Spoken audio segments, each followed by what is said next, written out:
প্রধান অতিথি আর অন্যান্য অতিথিরা যারা আছে, তো সবাইকে অনেক অনেক ধন্যবাদ জানাচ্ছি ও আমাদের শিল্পীদের পক্ষ থেকে অনেক অনেক অভিনন্দন জানাচ্ছি।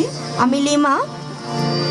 যেহেতু কাওয়ালি মেহফিল, সেহেতু আল্লাহ রাসূলের সামনে নাত মুস্তাফা গৌসে বিয়া, যেহেতু খাজা গরিবে নাজার মাহফিল, যেহেতু এটা রজব মাস চলছে, সেহেতু খাজা বাবার সামনে অবশ্যই কালামে যাব, আশা করি ভালো লাগবে।